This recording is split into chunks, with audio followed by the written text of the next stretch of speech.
Maximum 2 hours should be devoted for meals. All the meals count करो, maximum 2 hours. जब आप शुरुआत में ट्राई कर रहे होते हैं ना, बहुत ही हार्ड पेन होते हैं. इस सेगमेंट में बात कर रहा हूं अबाउट हैबिट्स. इनफैक्ट हमारी हैबिट्स हमारा डेली रूटीन डिसाइड करती हैं. टॉपर्स कोई भी डिफरेंट नहीं होते हैं. इनफैक्ट वो 10 to 12 आवर्स बहुत ही हार्ड वर्क करते हैं. तो student, please do not waste the most productive time of yours.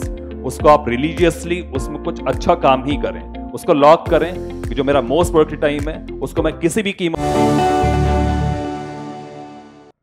Students, video के इस पार्ट में मैं बात करने आ रहा हूं कि आपकी क्या हैबिट्स होनी चाहिए. और जैसा मैं प्रीवियसली बोल चुका हूं कि motivation needs to be given daily. बार बार हिट करना पड़ता है. बच्चों को बार बार रिमाइंडर देना होता है कि तुम्हें रोज पढ़ना है.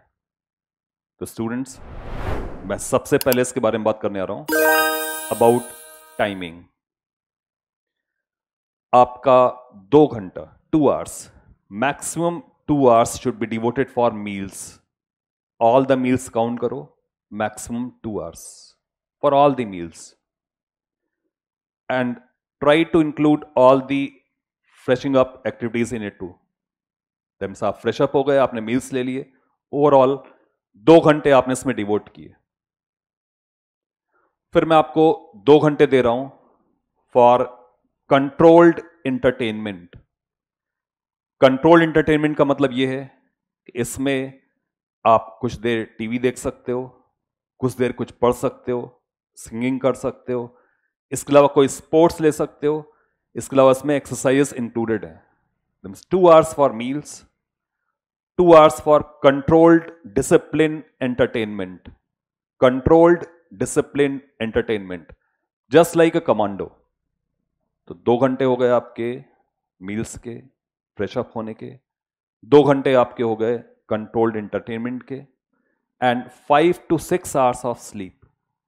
5 to 6 hours, in fact 5 hours is sufficient, but आप 6 आवर्स तक सो सकते हो, कोई इसमें इशू नहीं है. दैट्स ओवरऑल 10 आवर्स का मैंने आपको टाइम दे दिया, जो कि नॉन एकेडमिक एक्टिविटी है. तो आज से आप ये सोचें कि आप एक कमांडो बन गए हैं. You are in charge of yourself. आप एक टीम लीड कर रहे हैं.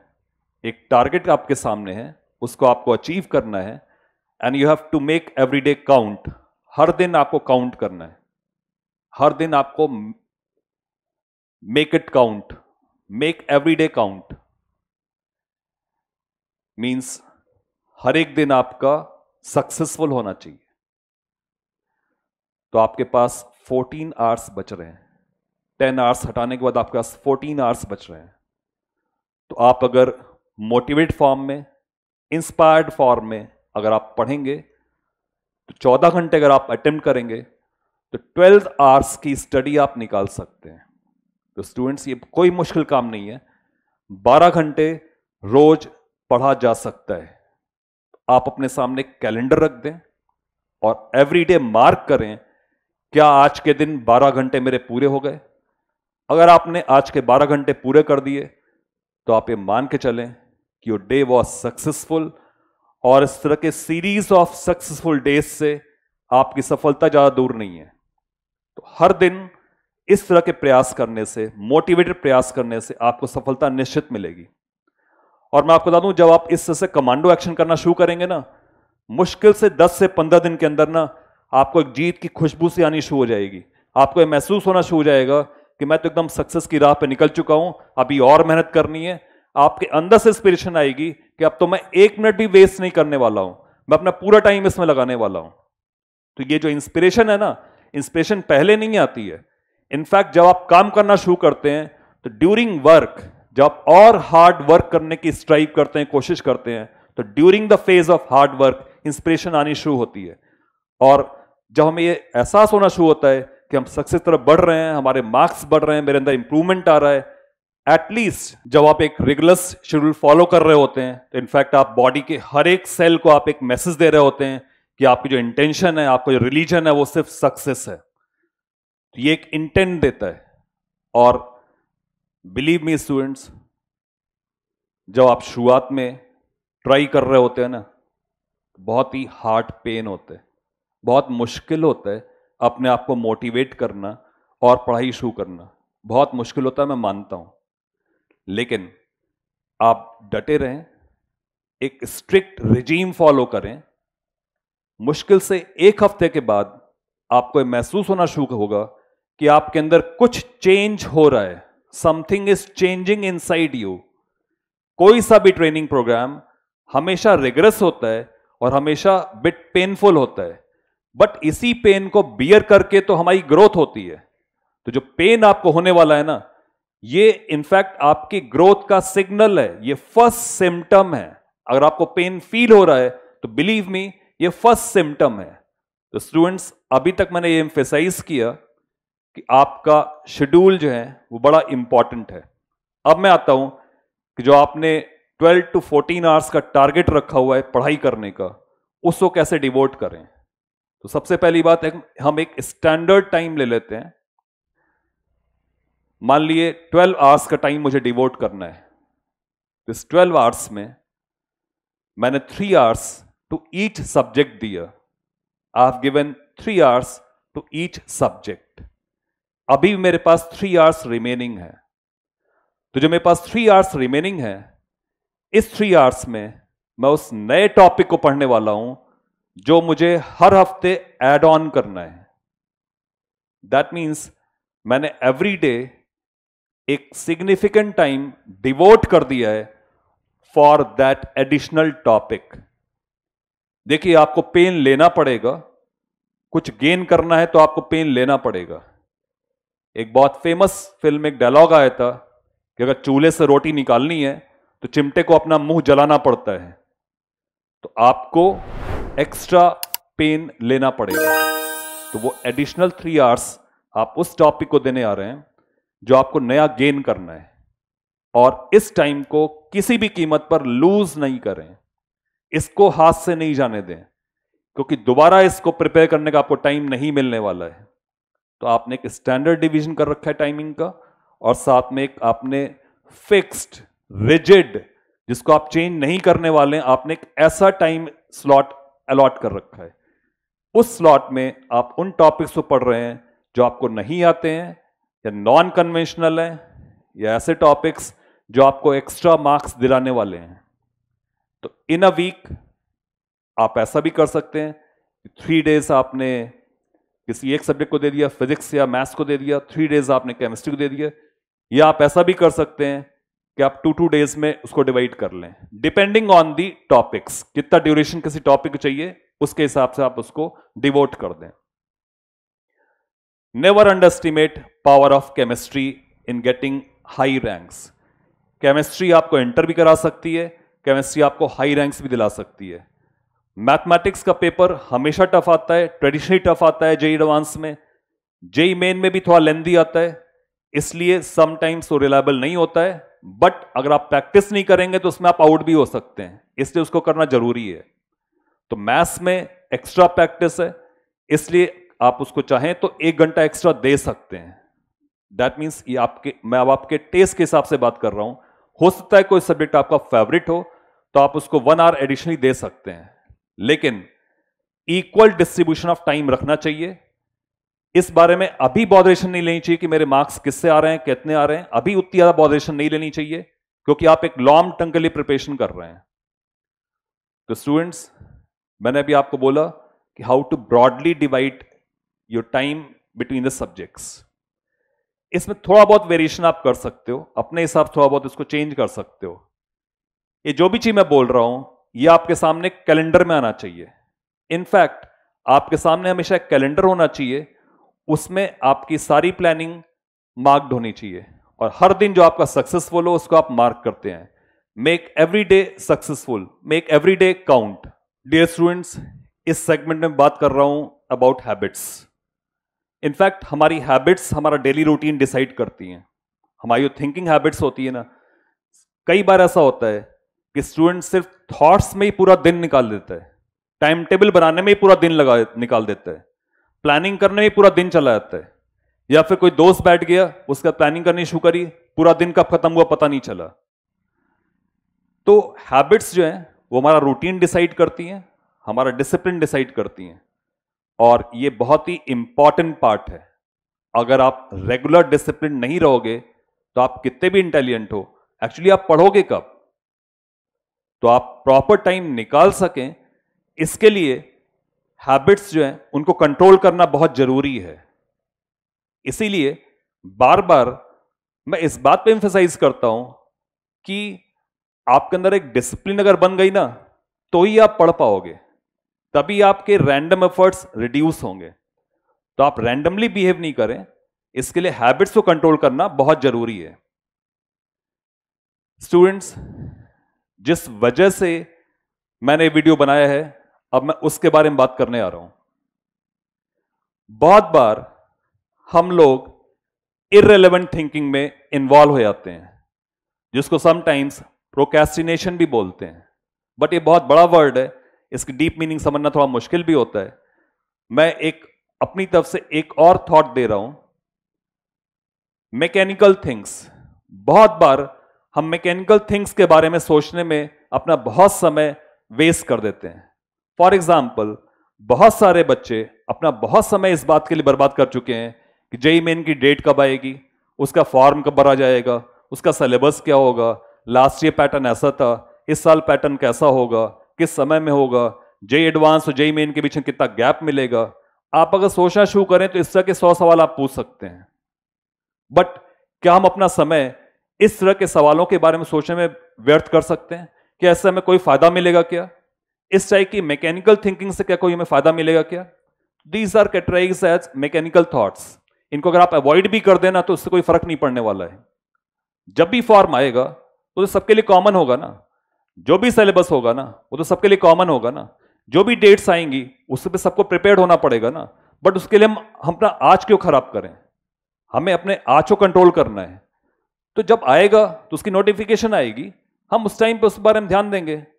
अभी आज का मेरा प्लान क्या है, मुझे उस पर फोकस करना है। स्टूडेंट्स, अपने अंदर एक हैबिट डालिए कि आज आपका प्लान क्या है, उसको आप कैसे सक्सेसफुल करें। Unless your day is successful, आप अपना पूरा आगे का स्पैन सक्सेसफुल नहीं कर सकते हैं।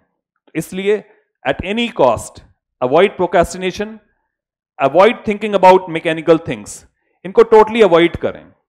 इनफैक्ट जब आप इसके लूप में आ जाते हैं तो आपका कितना समय बर्बाद होता है। इनफैक्ट अगर आप अपनी प्रीवियस हिस्ट्री देखें तो आपको रियलाइजेशन आएगा कि इस तरह की अननेसेसरी थिंकिंग में अपने आप को इन्वॉल्व करने से आप कितना समय ऑलरेडी खराब कर चुके हैं। कई बार ऐसा होता है कि इन थॉट्स को लेकर आप टीचर के पास पहुंचते हैं, आप सोचते हैं चलो मैं टीचर से मिलता हूं, यार बहुत पजल्ड हो गया हूं, कंफ्यूज हो गया हूं, चलो टीचर से मिलता हूं। फिर आप अपना सारा काम छोड़ करके टीचर से मिलने पहुंच जाते हैं, उनसे डिसीजन, अननेसेसरी डिसीजन कर रहे होते हैं कि सर फॉर्म कब रिलीज होगा, सर डेट कब आएगी। इसके लिए एक एजेंसी है, वो अपना काम कर रही है, सारे बच्चों के लिए वो कॉमन है, एक लेवल प्लेइंग फील्ड होगी, वही आप पे भी अप्लाई होगा। बट आपने क्या किया, आपके अंदर कुछ क्वेरीज आई, आप सीधे उनको लेकर के टीचर के पास पहुंच गए, उनसे डिस्कशन किया। क्या वो डिस्कशन रेलेवेंट है? तो स्टूडेंट्स, मैकेनिकल थिंग्स के बारे में, ऐसी चीजें जिसको आप कंट्रोल नहीं कर सकते, उसके बारे में सोचना अवॉइड करें। आपका बहुत ज्यादा समय बचेगा। जिन चीजों को आप कंट्रोल नहीं कर सकते हो ना, उसके बारे में सोचना अवॉइड करो। इनफैक्ट समय कहां से निकालोगे? टाइम तो बहुत लिमिटेड है ना, वो कहां से निकालोगे? हर दिन 10 घंटे कैसे पढ़ोगे? तो हर दिन 10 घंटे आप तभी पढ़ सकते हो जब आप इररिलेवेंट थॉट्स को हटा दो, वीड आउट कर दो। डियर स्टूडेंट्स, एक सवाल मेरे सामने अक्सर आता है कि टॉपर्स डिफरेंट कैसे होते हैं, टॉपर्स का शेड्यूल क्या होता है, वो एक्स्ट्रा क्या करते हैं।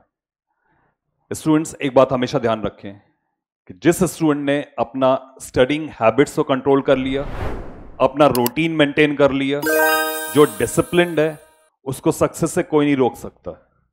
टॉपर्स कोई भी डिफरेंट नहीं होते। इनफैक्ट वो 10 to 12 आवर्स बहुत ही हार्ड वर्क करते हैं।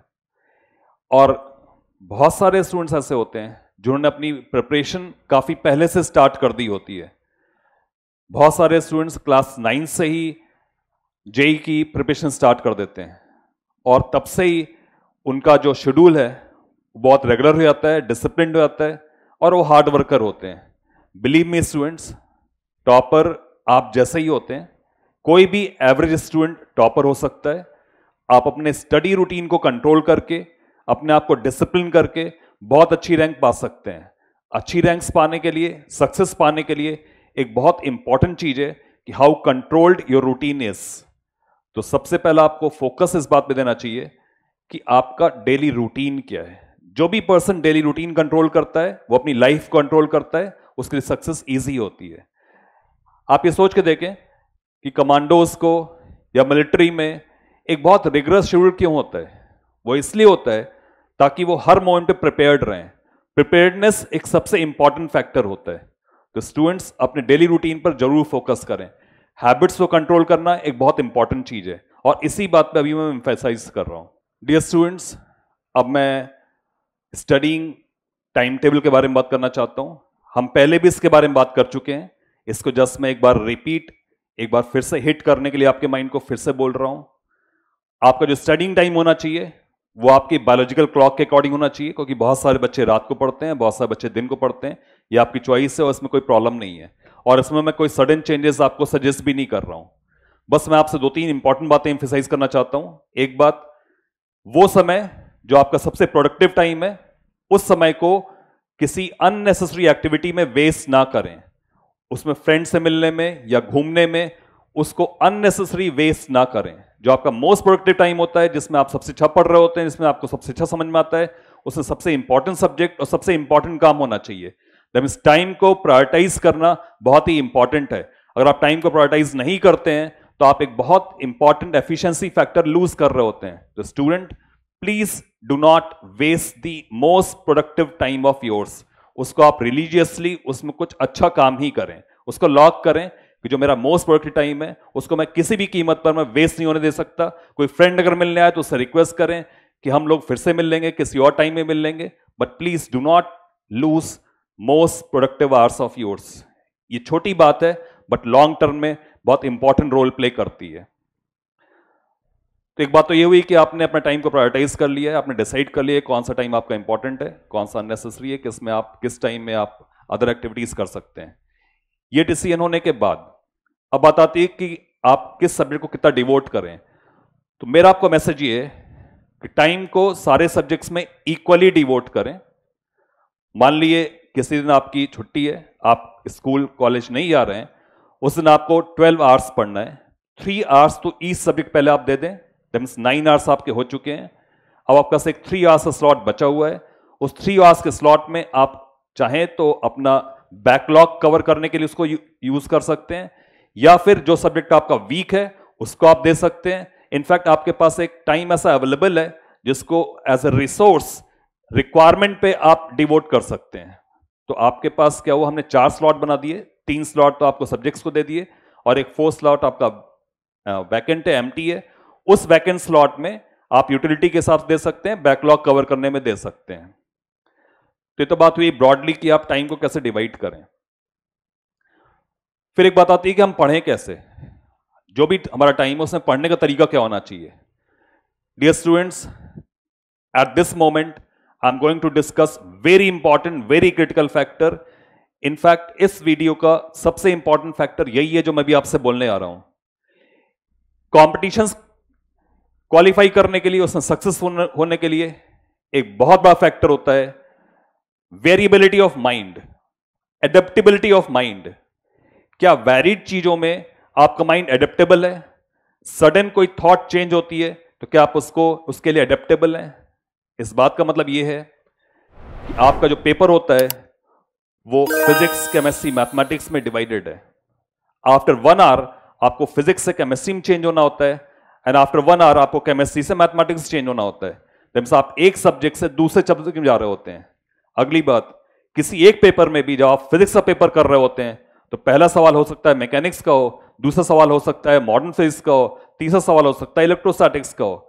दैट मींस 3 डिफरेंट चैप्टर से 3 लगातार सवाल हो सकते हैं, क्योंकि जो भी टेस्ट पेपर होता है उसमें टॉपिक्स का सीक्वेंस है वो अनडिसाइडेड होता है। इसका मतलब ये है कि क्वेश्चन टू क्वेश्चन जैसे आप मूव ऑन करते हैं तो आपके माइंड की वेरिएबिलिटी टेस्ट हो रही होती है। And this very important factor, क्या आप ये कैपेबिलिटी डेवलप कर चुके हैं कि अभी आप मैकेनिक्स का क्वेश्चन कर रहे थे और मैकेनिक्स का क्वेश्चन करते करते आप ऑप्टिक्स में शिफ्ट हुए, तो क्या आपकी थॉट चेंज हो सकती है? क्या आप में ये अडेप्टेबिलिटी है? स्टूडेंट्स, मैं इस मोमेंट पर बहुत ही इंपॉर्टेंट बात कर रहा हूं, इट्स वेरी क्रूशियल फैक्टर। क्या आपके अंदर ये अडेप्टेबिलिटी डेवलप हो चुकी है कि जैसे ही आप फिजिक्स से केमिस्ट्री में चेंज होते हैं, आपका माइंडसेट चेंज हो सकता है? क्या आप तुरंत, आपका माइंड जो है वो नए सब्जेक्ट में अपने आप को अडेप्ट कर लेता है? इन ए सब्जेक्ट आप मॉडर्न फेज से सवाल कर रहे थे और अचानक आपको इलेक्ट्रोस्टैटिक्स जाना पड़ा, तो क्या आपका माइंड इस एडेप्टिविटी को शो करता है? जब आप कोई फंडामेंटल एक्सरसाइज कर रहे होते हैं, अपने मॉड्यूल सॉल्व कर रहे होते हैं, तो उस मॉड्यूल में सारे क्वेश्चंस एक ही चैप्टर के होते हैं और वो भी सीक्वेंस में होते हैं, वो भी ग्रेडेड होते हैं और वो भी टीचर के इन्फ्लुएंस में आप कर रहे होते हैं। तो टीचर के इन्फ्लुएंस में आप बहुत अच्छे तरीके से प्रॉब्लम सॉल्व कर सकते हैं, बट 6 महीने बाद टॉपिक्स की मिक्सिंग हो रही है, तो क्या आप क्वेश्चन सॉल्व कर सकते हैं? तो ये मैंने बहुत बड़ा इशू आपके सामने रेज किया है कि क्या ये पॉसिबल है। इनफैक्ट जो फाइनल एग्जामिनेशंस होते हैं उसमें मार्क्स ड्रॉप होने का एक मेन रीजन ये भी होता है कि स्टूडेंट के अंदर adaptability to variability of mind नहीं होता है। दैट मीन्स जब डिफरेंट चीजें रखी जाती हैं हमारे सामने तो हम उसको एडॉप्ट नहीं कर पाते। इनफैक्ट समटाइम्स ये एक रीजन होता है नेगेटिव मार्किंग करने का, ये रीजन होता है एग्जामिनेशन हॉल में ब्लैंक हो जाने का। एग्जामिनेशन हॉल में बच्चे अक्सर ब्लैंक हो जाते हैं, कई बार बच्चे रिपोर्ट करते हैं मैं ब्लैंक हो गया। वो ब्लैंक इसलिए हो गए क्योंकि प्रैक्टिस में उन्होंने वैरीड नेचर ऑफ टेस्टिंग से वो नहीं गुजरे थे। दैट मींस उनकी टेस्टिंग हो रही थी तो उस टाइम उनको डिफरेंट टाइप ऑफ क्वेश्चंस नहीं मिले थे, वो एक टाइप के सिंपल क्वेश्चंस करते चले गए थे और जब एग्जामिनेशन में आए और उनको डिफरेंट टाइप ऑफ क्वेश्चंस मिले तो वो क्लीन बोल्ड हो गए। तो स्टूडेंट्स, मैं इस एस्पेक्ट पे डिस्कस करना चाह रहा हूं। इस एस्पेक्ट के लिए एक बात तो ये है कि जब भी आप प्रैक्टिस कर रहे हैं तो कभी भी ऐसा नहीं करें कि एक क्वेश्चन आपने सॉल्व किया उसका आंसर देख लिया, क्वेश्चन सॉल्व किया उसका आंसर देख लिया। ऐसा करने से आपके अंदर एक हैबिट डेवलप हो चुकी होती है कि क्वेश्चन के बाद your mind craves for an answer. When your mind craves for an answer और वो आंसर जब आपको नहीं मिलता है तो फिर आप पजल्ड हो जाते हैं, वही आंसर मिल जाता है आप सेटिस्फाई हो जाते हैं। बट क्या एग्जामिनेशन हॉल में ऐसा होता है कि आपने कोई क्वेश्चन सॉल्व किया और तुरंत आपको आंसर मिल जाए, आप आंसर मैच कर सकें? तो क्वेश्चन करने के बाद जब आप आंसर मैच नहीं कर पाते हैं तो आपके माइंड के पास सिग्नल जाता है, आप थोड़े से लैक ऑफ कॉन्फिडेंस फील करते हैं कि पता नहीं मेरा क्वेश्चन सही है कि नहीं सही है। इसलिए स्टूडेंट्स, जब भी आप घर पे प्रैक्टिस कर रहे हैं तो बल्क में प्रैक्टिस करें। फॉर एग्जाम्पल अगर जेई मेन को मैं देखूं तो वहां पे 25 क्वेश्चंस की प्रैक्टिस करनी होती है। अगर आप जेई एडवांस देखें तो वहां पे 18 क्वेश्चंस की प्रैक्टिस करनी होती है। दैट मींस अगर आप जेई एडवांस की कोई एक्सरसाइज कर रहे हैं तो आप 18 क्वेश्चंस का एक बंच बना लें, उसको 1 आवर में कंप्लीट करें। अगर आप जेई मेन का अटेम्प्ट कर रहे हैं तो 25 क्वेश्चंस का एक बंच बना लें, उसको एक साथ अटेम्प्ट करें और पूरा अटेम्प्ट करने के बाद ही उसका आंसर या सॉल्यूशन देखें। इससे आपके अंदर थोड़ा कॉन्फिडेंस डेवलप होगा। तो स्टूडेंट्स, एक बात मैंने आपसे ही कही कि जो आप अटेम्प्ट कर रहे होते हैं तो बंच में अटेम्प्ट करें, इससे आपके अंदर एक कॉन्सेंट्रेशन लेवल मेंटेन करने की कैपेबिलिटी बनती है। दूसरी बात, जब आप 18 क्वेश्चंस या 25 क्वेश्चंस के बंच में कर रहे हैं तो मान ली कोई क्वेश्चन नहीं भी आया, तो जो क्वेश्चन नहीं आया तो आपका माइंड आप ये नहीं सोच रहे होते हैं कि पता नहीं ये सही होगा या गलत होगा। लैक ऑफ कॉन्फिडेंस, ये फीलिंग आपके अंदर नहीं आ रही होती है। इस बात के बाद मैं अब आपसे कहूंगा कि जब भी आप प्रैक्टिस कर रहे होते हैं तो 3 आवर्स का स्लॉट रखें। प्रैक्टिस के लिए 3 आवर्स का स्लॉट रखें। इनफैक्ट किसी भी एकेडमिक एक्टिविटी के लिए 3 आवर्स का स्लॉट रखना चाहिए। 3 आवर्स का स्लॉट एक बहुत बड़ा टाइम स्पैन होता है। 3 आवर्स लगातार पढ़ते टाइम आप बीच में थक भी सकते हैं, आपका एनर्जी लेवल डाउन भी हो सकता है। इसलिए आफ्टर एवरी 55 मिनट्स आप 2 to 5 मिनट्स का ब्रेक ले सकते हैं। बट जो भी आपकी एकेडमिक एक्टिविटी है वो 3 आवर्स के बंच में करें। तो एक बात ये सेट हो गई कि आप 3 घंटे लगातार पढ़ने वाले हैं, 3 आवर्स के बंच में आप पढ़ने वाले हैं। अब अगली बात, उस 3 आवर्स के बंच में जिस तरह से एग्जामिनेशन हॉल में फिजिक्स केमिस्ट्री मैथ्स या मैथ्स केमिस्ट्री फिजिक्स या केमिस्ट्री मैथमेटिक्स फिजिक्स कोई आपका एक ऑर्डर होगा, जिस भी ऑर्डर में आप पेपर अटेम्प्ट करते हैं उस ऑर्डर में आप घर पे प्रैक्टिस भी करें। दैट मीन्स पहले 55 मिनट्स आपने फिजिक्स प्रैक्टिस कर ली, फिर 2-3 मिनट का ब्रेक के बाद आप केमिस्ट्री भी ट्रांसफर कर गए, फिर 2-3 मिनट के बाद आप मैथमेटिक्स से ट्रांसफर कर गए। इससे क्या होगा कि आपकी जो हैबिट होगी, प्रैक्टिस के दौरान भी आपकी हैबिट होगी, वो वैसी होगी जैसी कि टेस्ट पेपर में होती है, जैसी कि एग्जामिनेशन हॉल में होती है। और जो मैं वेरिएबिलिटी ऑफ माइंड के बारे में बात कर रहा था, वो चीज आपके प्रैक्टिस में इंक्लूड हो चुकी होगी। तो प्रैक्टिस करते टाइम तीनों सब्जेक्ट्स को आप मिक्स करें।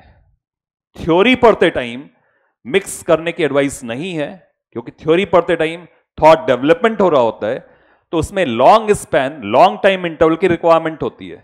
तो थ्योरी पढ़ते टाइम भी आप 3 आवर्स स्लॉट रखें, विद ब्रेक्स रखें, बट कोशिश करें कि वो एक सिंगल सब्जेक्ट हो, क्योंकि थ्योरी जब आप पढ़ रहे हैं तो आप थॉट डेवलपमेंट के बारे में बात कर रहे हैं, और जब आप प्रैक्टिस कर रहे हैं तो आप वेरिएबिलिटी ऑफ माइंड आपकी टेस्टेड हो, इसको अकाउंट में लेने की कोशिश कर रहे हैं। तो स्टूडेंट्स, मैंने 2 बातें बोली। मैंने एक बात ये बोली कि आप प्रैक्टिस कर रहे हो तो 3 सब्जेक्ट्स ही करो, 55 मिनट्स के बाद ब्रेक लो, और जब आप थ्योरी पढ़ रहे हो, थ्योरी में आप एक बड़े स्पैन में 3 आवर्स के स्पैन में थ्योरी पढ़ सकते हो। अब एक बहुत इंपॉर्टेंट चीज है कि एग्जामिनेशन हॉल में किस सब्जेक्ट को पहले चूज किया जाए, यह मैं आपके ऊपर छोड़ रहा हूं। इनफैक्ट जो भी आपका सीक्वेंस होने वाला है वो आपके थॉट के अकॉर्डिंग होना चाहिए, वेल थॉट ऑफ होना चाहिए।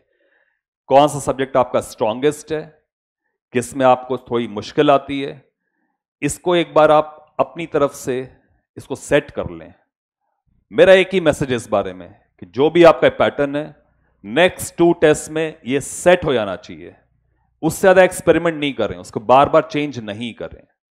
तो कौन सा सब्जेक्ट पढ़ेंगे ये डिसीजन हो जाना चाहिए। मैं भी आपको ये सजेशन नहीं दे रहा हूं कि कौन सा पहले करना चाहिए, मैं आपको सिर्फ ये सजेशन दे रहा हूं कि आप ये डिसाइड कर लें कि कौन सा सब्जेक्ट पहले आप करने वाले हैं। डियर स्टूडेंट्स, अभी मैंने डिस्कशन किया आपसे कि किस तरह से आपको प्रैक्टिस करना चाहिए, किस तरह से आपको अटेम्प्ट करना चाहिए क्वेश्चंस को, कैसे थ्योरी पढ़ना चाहिए। अब मैं नेक्स्ट पॉइंट पर आ रहा हूं। एक्चुअली हमारी हैबिट्स के बारे में बात हो रही है, तो मैं नेक्स्ट पॉइंट पर आ रहा हूं कि हर एक पर्सन की एक बायोलॉजिकल क्लॉक डेवलप हो चुकी होती है, उसके हैबिट्स के हिसाब से बायोलॉजिकल क्लॉक डेवलप हो जाती है। इनफैक्ट अगर आपकी हैबिट ये है कि आप खाना खाने के बाद सोते हैं, मान लिए दोपहर में, तो आफ्टरनून नैप अगर आप लेते हैं, तो मान लीजिए अगर आप 3 बजे सोते हैं तो इन्वेरिएबली 3 बजे आपको नींद जरूर आएगी। तो जो भी आप हैबिट्स डेवलप कर चुके होते हैं over course of time, by virtue of comfort zone या बाय वर्च्यू ऑफ नेसेसिटी, जो भी बायोलॉजिकल क्लॉक आप, जो भी टाइमिंग होती है उससे आपकी एक बायोलॉजिकल क्लॉक डेवलप हो जाती है। तो हर पर्सन की एक कंफर्ट जोन के हिसाब से एक बायोलॉजिकल क्लॉक डेवलप हो चुकी होती है। यह हैबिट एक बहुत क्रूशियल रोल प्ले करती है। एग्जामिनेशंस या तो 9 to 12 के स्लॉट में होते हैं या 2 to 5 की स्लॉट में होते हैं। इस एग्जामिनेशन स्लॉट में आपका हमेशा इनवेरिएबली स्टडीइंग पीरियड होना चाहिए। इस समय में आप हमेशा एकेडमिक एक्टिविटी में इन्वॉल्व होने चाहिए। इनफैक्ट आपको अपने आप को इस तरह से ट्रेन करना चाहिए कि दोपहर में 2 से 5 बजे का टाइम या 2 बजे से 6 बजे का टाइम और मॉर्निंग में 9 o'clock से लेकर के 12 o'clock का टाइम है, ये हमेशा आपका प्रोडक्टिव आवर्स होना चाहिए, हमेशा ये आपका एकेडमिक एक्टिविटी का आवर्स होना चाहिए। इससे क्या होगा कि जब आप एग्जामिनेशन हॉल में जाएंगे तो आपका माइंड क्योंकि ट्रेंड है for academic activity during this interval, तो वहां पे भी आप अपनी 100% एफिशिएंसी पे काम कर रहे होंगे। स्टूडेंट्स, जो हैबिट्स होती है ना, वो बहुत बड़ा रोल प्ले करती हैं। इनफैक्ट 5 to 10% ड्रॉप मार्क्स का सिर्फ हैबिट्स की वजह से होता है। तो अभी तक मैंने आपसे आपके स्टडिंग हैबिट्स के बारे में बात किया, आपके बायोलॉजिकल क्लॉक के बारे में बात किया। बायोलॉजिकल क्लॉक का मतलब सिंपल सा है कि आप over the time, over the years जो अपनी हैबिट्स डेवलप करते हैं वही कैरी ऑन करती हैं और एग्जामिनेशन वाले दिन वही एक्शन में होती हैं। आप एग्जामिनेशन वाले दिन कुछ नया काम नहीं करने वाले होते हैं। बहुत बार सेकेंड स्पेशली सेशन में जब 2 to 5 में एग्जामिनेशन होता है, बहुत सारे बच्चे ड्रॉप ऑफ एनर्जी शो करते हैं। उसका रीजन ये कि वो उस समय में प्रैक्टिस नहीं कर रहे होते हैं। तो मैं अब इससे और ज्यादा इसको एम्फेसाइज नहीं करूंगा। डेवलपिंग बायोलॉजिकल क्लॉक वो नेचुरली डेवलप हो जाता है। आप हैबिट्स अच्छी रखोगे तो अपने आप से बेस्ट बायोलॉजिकल क्लॉक आपकी डेवलप हो जाएगी। तो एक बहुत इंपॉर्टेंट फैक्टर है। फिर एक बात है हैबिट्स इनसाइड एग्जामिनेशन हॉल, ये बड़ा क्रूशियल फैक्टर होता है। Just by virtue of controlling your brain, अपना माइंड कूल रखने की जो प्रवृत्ति होती है, ये अगर आप रखते हैं तो सिर्फ इसकी वजह से ही 10 से 15% एक्स्ट्रा मार्क्स लाए जा सकते हैं। इनफैक्ट आप एक कंपटीशन में जा रहे हैं, आप एक एग्जामिनेशन फेस करने आ रहे हैं, वहां पे नए क्वेश्चन आए होंगे और जिस भी पर्सन ने उसको डिजाइन किया है उसने सिलेबस के हर एक कॉर्नर से कुछ कुछ क्वेश्चंस रखे होंगे, कुछ आपने नहीं भी पढ़े हुए होंगे। तो हमेशा एक एंग्जाइटी की स्टेप तो डेफिनेटली आती है। जब भी आप टेस्ट पेपर देने आएंगे आपके अंदर एक एंग्जाइटी की स्टेट डेफिनेटली रहेगी। That is part of game. कोई भी कितना भी बड़ा चैंपियन क्यों नहीं हो, बट हमेशा टेस्ट के पहले उसको घबराहट होती है। कोई बहुत बड़ा बैट्समैन भी हो, जब भी वो नई इनिंग खेलने आ रहा होता है तो उसको घबराहट होती है। मैसी भी जब फुटबॉल फील्ड में पैर रखता है तो उसको घबराहट होती है। हर एक पर्सन को कितना भी ग्रेट क्यों नहीं हो उसको वही घबराहट होती है। Anxiety is part of game. उस एंग्जाइटी को रिड्यूस करने के लिए सिर्फ एक ही काम किया सकता है, that is practice, more practice and more practice. तो आप अगर प्रैक्टिस करके पहुंचे तो आपके अंदर कॉन्फिडेंस रहेगा। अब मान लीजिए आपका जो सिलेबस है वो सिर्फ 60 to 70% प्रिपेयर्ड है, तो जो आप 60-70% सिलेबस ही प्रिपेयर करके पहुंचे हुए हैं तो अपने दिमाग को समझाएं ना, अपने आप को समझाएं ना कि 60-70% ही मेरा टारगेट है। अभी इस टेस्ट में मेरा टारगेट 60 to 70% ही है। 100% अटेम्प्ट करने की कोशिश ही नहीं करनी है। आप अगर 100% प्रिपरेशन करके पहुंचे हैं तो 100% अटेम्प्ट करें। अदरवाइज जितने लेवल पे आप प्रिपरेशन करके पहुंचे हैं फर्स्ट लेवल पे आप उसको ही अटेम्प्ट करें। आप ये मान के चलें कि मुझे 60-70% ही अटेम्प्ट करना है, क्योंकि आप अगर अपने आप को एक्सर्ट करेंगे, आपकी प्रिपरेशन कम सिलेबस पे और आप बड़े सिलेबस को कवर करने की कोशिश करेंगे तो आपको नेगेटिव मार्किंग भी आएगी, आपके अंदर एंग्जाइटी भी डेवलप होगा। तो पहले अपने आप को अपना लेवल पहले आप एसेस करें, एस्टिमेट करें मेरा प्रिपरेशन कितना है, उस लेवल से 10% मोर। अगर आपने अपने लेवल से 10% मोर भी कर दिया है तो इसका मतलब आप सक्सेसफुल हो चुके हो। तो एग्जामिनेशन हॉल में एंग्जाइटी होती है, जिस लेवल पे आप प्रिपरेशन करके पहुंचे हो उससे 10% आप और मान लें, उससे ज्यादा एक्स्ट्रा अटेम्प्ट करने की कोशिश नहीं करें। उससे ज्यादा आप अटेम्प्ट करने की कोशिश करेंगे तो अननेसेसरी एंग्जाइटी आपके अंदर डेवलप होगी, जो कि एडवाइस नहीं है। एग्जामिनेशन हॉल में बहुत बार कोई सब्जेक्ट आपकी एंटिसिपेशन के कंपैरिजन में बहुत ही हार्ड आ जाता है। पेपर सडनली बहुत हार्ड आ गया, तो पेपर अगर हार्ड आ गया तो सबके लिए हार्ड है। इसका मतलब यह है कि अब आप कंसोलिडेशन की तरह करेंगे। कोई क्वेश्चन किया, जब तक वो सॉलिडली हो नहीं गया उसको आप छोड़ेंगे नहीं, कंसोलिडेशन जाएंगे। नंबर ऑफ क्वेश्चंस अटेम्प्टेड अब थोड़ा लेस भी हो जाएगा। आपको अगर हार्ड पेपर लग रहा है तो मान चलिए सबको हार्ड लग रहा होगा। तो पेपर की हार्डनेस से माइंड का कूल लूज नहीं करें और फ्रीक्वेंटली सब्जेक्ट्स को स्विच ओवर नहीं करें। आप ऐसा नहीं करें कि फिजिक्स से केमिस्ट्री में चले गए, केमिस्ट्री से मैथमेटिक्स चले गए। फ्रीक्वेंटली स्विच ओवर करने से माइंड पजल्ड हो जाता है, आपकी लाइन ऑफ थॉट जो है रैंडम हो जाती है और बड़ा मुश्किल हो जाता है थॉट्स को चैनलाइज करना, मेंटेन करना, और यहीं पर ब्लैंकनेस जैसी स्टेट आती है। जब माइंड ब्लैंक होता है उसका रीजन सिर्फ ये होता है कि आपने कई बार स्विच ओवर कर दिया, इधर से उधर चले गए, थॉट को बार बार आप चेंज कर रहे हैं। थॉट्स को बार बार चेंज नहीं करें, थोड़ी देर पॉज लें, एक गिलास पानी लें, पानी पिए, 1 मिनट के लिए सोचें, अपने आप को रिकलेक्ट करें और फिर से लग जाएं। पेपर हार्ड है, इसका मतलब आपको एक्स्ट्रा ट्राई करना है, इसका मतलब आपको जो अटेम्प्ट करना है वो सॉलिड अटेम्प्ट करना है। तो इनसाइट मैं जो अभी जितनी बातें मैंने बोली आपसे, ये स्टूडेंट के रिवर्ट बैक होते हैं, उनको ही मैंने एड्रेस किया। तो एग्जामिनेशन हॉल में अपने माइंड को कंट्रोल करने की प्रवृत्ति रखें। कंट्रोल करने की प्रवृत्ति आप तब रख सकते हैं जब आप अपना रियल असेसमेंट जानते हैं। अगर आपको मालूम है कि आपके मार्क्स 40% आते हैं तो वो सडनली 60% नहीं आएंगे। अगर आपको मालूम है कि आपके मार्क्स 50% आते हैं तो सडनली 70% नहीं आएंगे। ग्रोथ हमेशा सडन होती है, ग्रोथ हमेशा स्लो होती है, ग्रोथ हमेशा ग्रेजुअल होती है। कभी भी किसी ने कोई सडन ग्रोथ अटेन नहीं करी है, हमेशा ग्रोथ ग्रेजुअल होती है। एक बहुत इंपॉर्टेंट फैक्टर, आपका असेसमेंट ये है कि आपके 40% मार्क्स आते हैं। जो भी आपका नेक्स्ट टेस्ट हो, आप ये सोचे चलें कि मैं सिर्फ 5% का इंक्रीमेंट करूंगा। तो नेक्स्ट टेस्ट में आपने 5% का इंक्रीमेंट किया, उसके टारगेट्स रखे। उसके नेक्स्ट टेस्ट में फिर आपने ट्राई किया कि मैं 5% और इंप्रूव करूंगा। नेक्स्ट टेस्ट में 5% और इंप्रूव करूंगा। तो जो इंप्रूवमेंट्स होते हैं वो हमेशा स्टेप बाय स्टेप होते हैं, स्टेप बाय स्टेप होते हैं। इंप्रूवमेंट्स कभी भी सडन नहीं होते हैं। गिव योरसेल्फ फेयर चांस, अपने आप को फेयर चांस दो। अपने से ओवर एक्सपेक्ट मत करो। अचानक ऐसा नहीं हो कि 40% 60% नंबर भी आएंगे, it will always be gradual. तो अगर आप 40 से 45, 45 से 50, 50 से 55 अगर आप पहुंच रहे हो, it's very good improvement. In fact ये एक्स्ट्राऑर्डिनरी इंप्रूवमेंट है। तो आप सोच ही चलें कि अगर आप 5% के इंक्रीमेंट कर रहे हैं, अगर आप इंप्रूवमेंट कर रहे हैं, तो 5% अगर आप इंप्रूव कर रहे हैं तो विद इन 3 to 4 टेस्ट आप तो एकदम ऑन पार हो जाएंगे ना।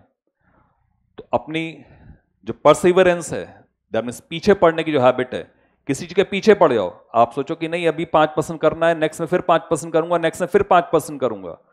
तो अगर आप इस तरह से डिटरमिन्ड होंगे ना, तो आपके अंदर इंप्रूवमेंट आता जाएगा। और जब आप डिटर्मिनेशन शो करेंगे तो आप वेज भी सर्च करेंगे, आप ये जानने की कोशिश करेंगे मैं कैसे और ज्यादा मार्क्स ला सकता हूं। तो आप और एरियाज, नए सिलेबस को ऐड ऑन करने की कोशिश करेंगे, नई चीज और अपने आर्मरी में एडअप करेंगे, आप नेचुरली मेंटर से भी मिलेंगे। तो ये जब आप अर्जेंसी शो करना शुरू करेंगे तो आपके बॉडी के हर एक सेल के पास एक मैसेज जाएगा कि you are on a mission. तो मिशन के लिए अपने आप को एड्रेस करना पड़ता है, बार बार अपने आप को पुश करना पड़ता है, अपने आप को फोर्स करना पड़ता है। और इन्हीं चीजों को बार बार अपने को फोर्स करना, बार बार अपने पुश करना, इन्हीं चीजों को कहते हैं टू कंट्रोल योर हैबिट्स। तो हैबिट्स को कंट्रोल करना एक बड़ी इंपॉर्टेंट चीज है। स्टूडेंट्स, मैं भी जिन एस्पेक्ट से बात कर रहा था, इन पे बात करना बहुत मुश्किल काम होता है। किसी की थॉट चेंज करना बहुत मुश्किल काम होता है, हैबिट्स चेंज करना बहुत मुश्किल काम होता है। इसको बार बार हमें हिट करना पड़ेगा, बार बार इसके बारे में बात करनी पड़ेगी, डिस्कशन करना पड़ेगा, तो अब आपकी हैबिट्स चेंज होंगी। तो स्टूडेंट्स, मैं आपसे रिक्वेस्ट करूंगा कि LNJE चैनल आपकी JEE एडवांस तक मेंटरिंग करने वाला है, इसलिए आपसे रिक्वेस्ट है कि आप चैनल को सब्सक्राइब करें, लाइक करें, कमेंट्स भी करें, हमें अपने सुझाव भेजें और लोगों से डिस्कस भी करें, शेयर भी करें। We are going to mentor your preparation till JEE advance.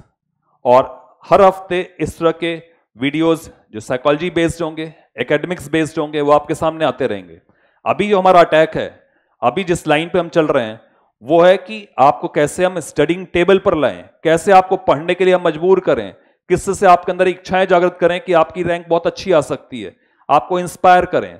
अभी हमारा मेन टारगेट है हाउ टू इंस्पायर यू, क्योंकि बहुत बार क्या होता है, नवंबर दिसंबर तक आते आते बच्चे गिव अप मारना शुरू कर देते हैं। ये जो गिव अप मारने की फीलिंग है ना, इसको हमें दूर करना है। सबसे पहले हमें इस बात को अटैक करना है। इसीलिए पिछले कुछ समय से हमारा जो लाइन ऑफ अटैक चल रहा है वो ये चल रहा है कि पहले आप ये रियलाइज करें कि यू कैन डू इट। एक एवरेज बच्चा भी अच्छी रैंक ला सकता है। अभी भी इतना समय मौजूद है, इतना समय अभी आपके पास है कि आप कोई सी भी रैंक ला सकते हैं। अभी बहुत समय है, अभी चीजों को टर्न अराउंड किया जा सकता है। तो हम अभी इस साइकोलॉजिकल एस्पेक्ट पर अभी स्ट्राइक कर रहे हैं। तो स्टूडेंट्स, इसके बाद हम कुछ एकेडमिक लेवल पे भी काम करेंगे और एकेडमिक्स से भी बात करेंगे, कुछ सब्जेक्ट के मैटर के बारे में भी बात करेंगे। तो फाइनली मैं समअप करता हूं, जिस बच्चे ने अपनी हैबिट्स को कंट्रोल कर लिया वो अपनी डेस्टिनी कंट्रोल कर सकता है। Everything depends on how well you control your habits.